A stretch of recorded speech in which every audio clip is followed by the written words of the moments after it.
Before this year ends, something important is happening, and most people won't notice it until it's already behind them. December 2025 isn't just another month on the calendar. It's a pressure point, a moment where long building patterns begin to overlap. If you felt restless lately, uneasy without a clear reason, or strangely alert, like something is approaching but you can't name it, this video will explain why. Take a moment and look around you. Not casually, intentionally. Look at the headlines that shaped this year. Look at the weather maps glowing with warning colors. Look at the way conversations have changed. More uncertainty, more tension, more people quietly saying, "Something feels off." And now look inward. That subtle tightness in your chest? That low hum of anticipation? That's not fear. It's awareness. You're sensing a shift. Nearly 100 years ago, long before satellites, supercomputers, or predictive AI, a man in Virginia Beach would sit in a chair, close his eyes, and enter a deep sleep. When he woke up, he described this exact phase of human history with unsettling clarity. His name was Edgar Cayce. To the public, he was known as the sleeping prophet. To those he helped, he was a medical anomaly. But to anyone who studies consciousness seriously, Edgar Cayce was something else entirely. He was a man who learned how to access information beyond linear time. Cayce believed that time is not a straight line, but a layered field. Past, present, and future existing simultaneously, recorded in what ancient traditions call the Akashic Records. When he entered trance, he said he wasn't predicting, he was reading. And what he read about our era, he called the earth changes. For decades, researchers argued about his timelines. Some believed his warnings applied to the late 20th century. Others pointed to 2012. But something never quite aligned, until now. Because when you place Cayce's readings next to modern data, magnetic pole drift, tectonic instability, climate extremes, economic stress, and social fragmentation, a different picture emerges. We didn't miss the moment. We arrived in it. According to Cayce, the year 2026 isn't just another year. It's a threshold. A tipping point where the Earth stops signaling quietly and begins responding more directly. Today, we're not talking about dream symbols or home remedies. We're opening the most guarded section of Cayce's work, his Earth Change readings. We're examining the geographical warnings he described while in trance. And we're answering the question quietly echoing in millions of minds right now. Where is safe? But before we go there, we need to address something important. Why should anyone listen to a man who died in 1945 over the supercomputers and AI models of 2025? Because Edgar Cayce had a track record that defies coincidence. In 1929, while America celebrated prosperity and experts declared the economy unstoppable, Cayce warned of a violent financial collapse. Months later, the Great Depression began. In the mid-1930s, while the world desperately hoped for peace, Cayce described the rise of fascism, the formation of the Axis powers, and the outbreak of World War II, even outlining its beginning and end. He foresaw the deaths of 2 sitting U.S. presidents. He described the discovery of the Dead Sea Scrolls decades before they were found. He spoke of atomic energy and laser-like technologies when such ideas still lived in science fiction. Cayce didn't guess. He accessed information. And what he saw for this era wasn't random destruction. It was transformation. But to understand that, we have to see the world through Cayce's lens. Otherwise, what comes next sounds terrifying. With it, it looks very different. Cayce described 3 governing principles behind the Earth changes. The first principle is simple, but radical. The Earth is alive. Not metaphorically, literally. Cayce taught that the planet is a conscious system, capable of response and self-correction. Human thoughts and actions generate energetic effects. War, exploitation, greed, and environmental abuse aren't just social problems. They're energetic pollutants. When enough imbalance accumulates, the Earth responds the same way a living body does when under stress. Earthquakes, volcanic activity, extreme weather. These are not attacks. They are adjustments.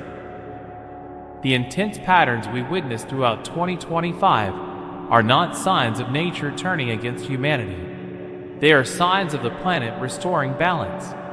The second principle is national karma. Cayce believed nations, like individuals, accumulate karmic debt. When a region becomes a center of excess, exploitation, or spiritual blindness, it attracts balancing forces. This law doesn't judge, it corrects. That's why Cayce's geographic warnings focus so heavily on modern centers of power. The third principle is the most misunderstood, and the most important: the return of Atlantis. Cayce stated that many souls alive today, particularly in America and Europe, once lived in Atlantis, a technologically advanced civilization that misused energy, ignored natural law, and collapsed under its own imbalance. According to Cayce, we're back now. The technology is here again. We call it AI, nuclear power, and global systems. The same test remains: will we repeat the mistake or finally learn from it? The Earth changes, Cayce said, are the signal that the final examination has begun. Now take a breath, because this is where things become very real. Let's look at the map. Starting with the west coast of the United States. Geologists talk about the big one, but Cayce's vision was more specific. He didn't see a single event, he saw fragmentation. He warned that major coastal cities, including Los Angeles and San Francisco, would experience severe disruption. He explained that the West Coast sits atop remnants of ancient landmasses, rich in dormant energy. Modern development, he said, ignored the spiritual nature of the land, creating tension deeper than surface faults. He also warned to watch volcanic activity worldwide. When pressure builds in one region, it triggers responses elsewhere. The increasing instability along the Ring of Fire in 2025 aligns uncomfortably well with his descriptions. Moving east, the tone changes. Where the West Coast experiences prolonged stress, the East Coast faces sudden change. Cayce repeatedly warned to watch New York, emphasizing speed and surprise. He described a crustal shift, not necessarily a dramatic pole flip, but a slippage that displaces water rapidly. In such a scenario, coastlines don't erode slowly. They change suddenly. Europe, Cayce said, would also transform. Northern regions would sink while southern areas rise. Scandinavia, the British Isles, and parts of northern Europe would be reshaped as ice redistribution destabilizes the crust. This is where many people stop listening. But stay with me, because this is where the story changes. Amid all these warnings, Cayce identified areas of relative stability. He pointed to the interior of North America, regions resting on ancient continental rock.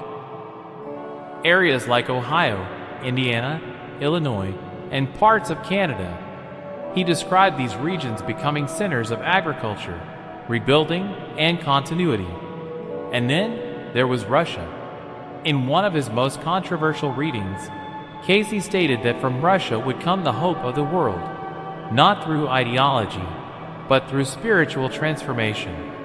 He foresaw a shift away from oppression toward collective responsibility. He believed a healed America and a transformed Russia would one day stabilize the world together. So where does that leave you? Here's where most people misunderstand Cayce. They hear this information and immediately think in terms of survival, moving, hoarding, hiding. But Cayce never advised panic. When asked how to survive the earth changes, he didn't give a checklist. He gave a law. Spirit is the life. Mind is the builder. The physical is the result. This is critical. The map we discussed is not fate.